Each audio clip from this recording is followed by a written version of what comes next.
Moi, je suis Maître Debbouze, président de la Ligue algérienne pour la défense des droits de l'homme. J'ai été convoqué dans le cadre d'une affaire.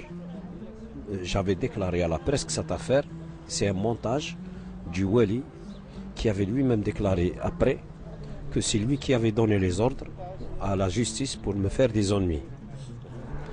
Déjà, vous avez là quelque chose de très grave. Wali qui s'ingère directement dans les affaires de la justice. Je me suis présenté. Il y avait le soutien de mes camarades, des membres de la Ligue et des chefs de parti, l'MDS, les représentants du parti du MDS. Ils se sont attablés là où nous sommes. J'étais avec eux d'ailleurs. Et quand je suis rentré au tribunal, ils les ont embarqués, ils les ont retenus presque 10 heures, je crois.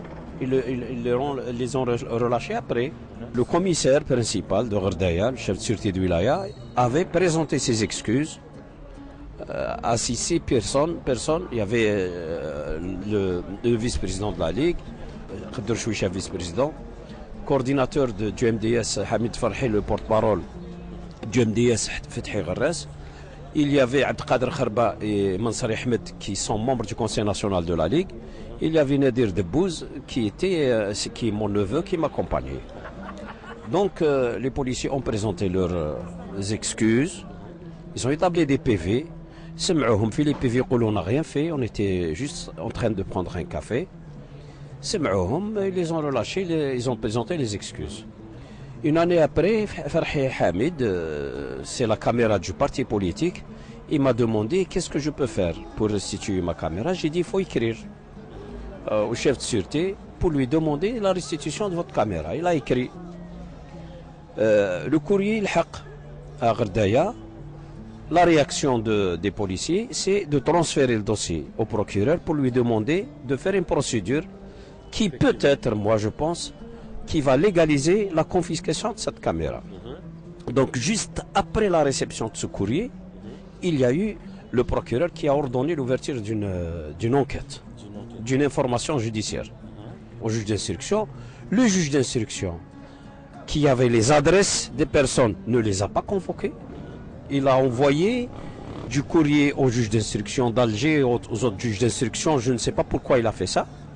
Et ils ont reçu des convocations après avec une ordonnance de renvoi devant le tribunal correctionnel pour incitation à attroupement ou عدم احترام قرار إداري atteinte à corps constitué نظامية. Donc moi je pense personnellement que toute cette procédure, quand on a vu le dossier, c'est pire que ce que nous pensons. Voilà les policiers.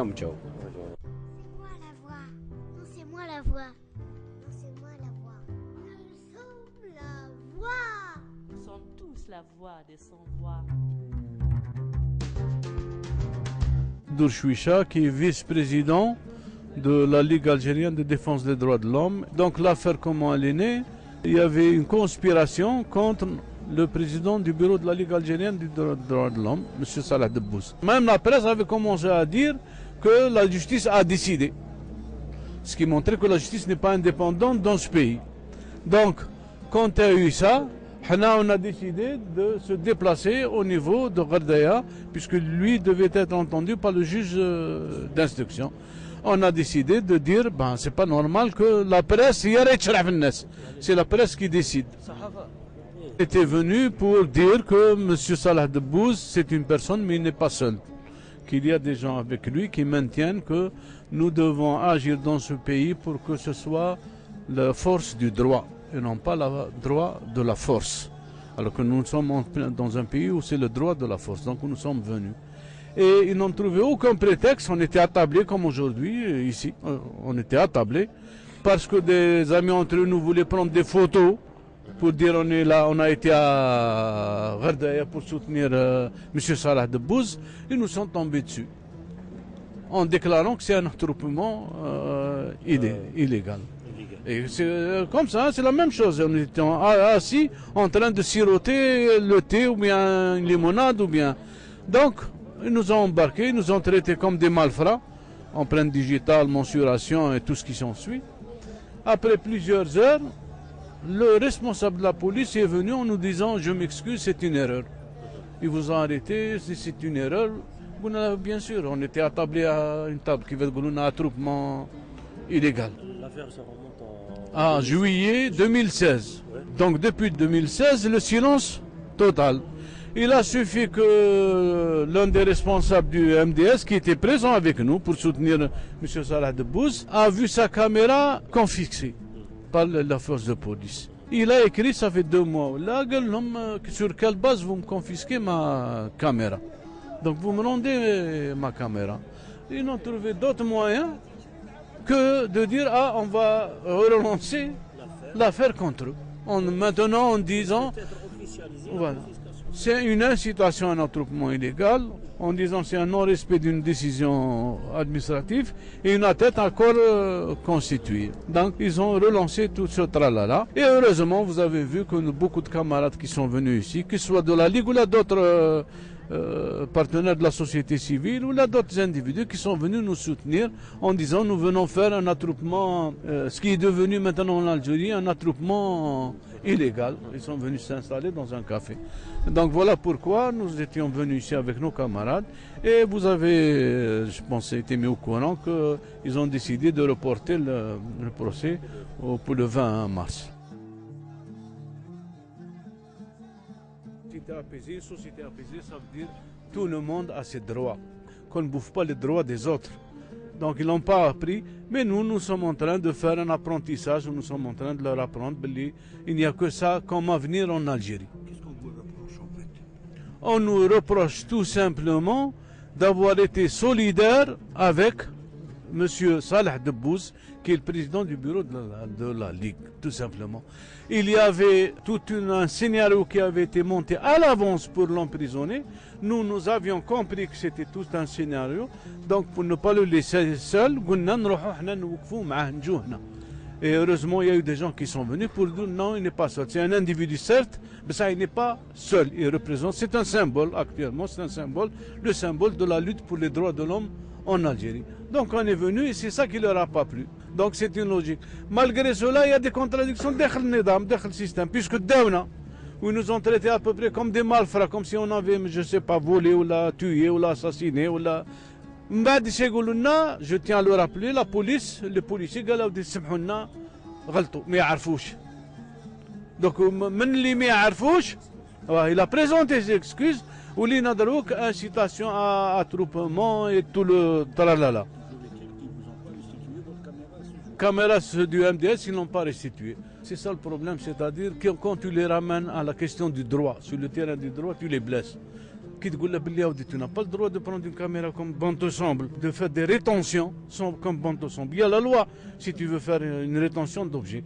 Il y a la loi, il y a le droit. Tu ne peux pas agir comme si c'est toi qui décides de tout.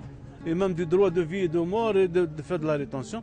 Donc c'est pourquoi ils ont été un peu exaspérés. Qui va caméra c'est pas normal. On maintient tout ça. Là, des caméras ou la porte clé ou là, رد صورة على الناس ردهم للناس. ما عندكش قاعدة قانونية اللي تسمح لك. Tu n'as pas de base juridique qui te permet de faire ça. Donc tu n'as pas à le faire. C'est toi qui es dans l'illégalité. C'est juste pour légaliser la confiscation d'une caméra. Nous avons atteint un niveau où le pouvoir est complètement illégitime. Il ne peut plus gouverner qu'en utilisant la force brute. Il est illégitime. Il ne respecte plus aucun droit parce qu'il sait que maintenant tout le monde sait qu'il est illégitime. Donc voilà ce qu'il continue à faire, c'est utiliser la force et utiliser la répression. Donc nous sommes enseignants.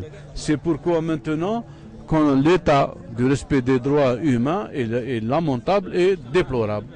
Ça, c'est le point négatif. Mais le point positif, c'est que vous voyez comme aujourd'hui des gens qui viennent de très loin, de 700-800 km, qui viennent pour se déclarer solidaires, sans connaître même les personnes, c'est-à-dire se déclarer solidaires à cause des principes. Et vous voyez des avocats aussi qui se déplacent et qui viennent ici pour défendre des gens qui ne connaissent pas personnellement, mais qui sont là pour défendre des principes. Donc ça, c'est un côté positif. Donc il y a Je pense cette contradiction même à l'intérieur du système, parce qu'on était attablé à une table, il arrondit un attroupement illégal. Aujourd'hui, nous avons fait, d'après ces normes, un autre attroupement illégal. S'il continue dans sa logique, dorénavant, le nombre de personnes arrêtées pour attroupement illégal dans un café va devenir de plus en plus important. Et ça va être un scandale. Donc maintenant, il est obligé de se réfréner un peu, de dire il faut essayer maintenant de revenir à quelque chose de moins grossier en matière de répression. Donc voilà où nous en sommes à l'heure actuelle. Justement, vous déplorez cette situation. On ne fait pas sur que laquelle, déplorer. justement, Là, on ne fait pas que déplorer. Déplorer, c'est on dénonce et on se bat pour changer les choses.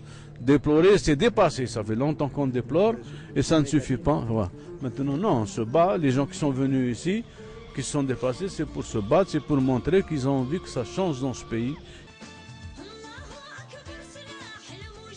Qu'ils ne peuvent plus rester comme, en tant que spectateurs alors que ça se détériore à vue d'œil.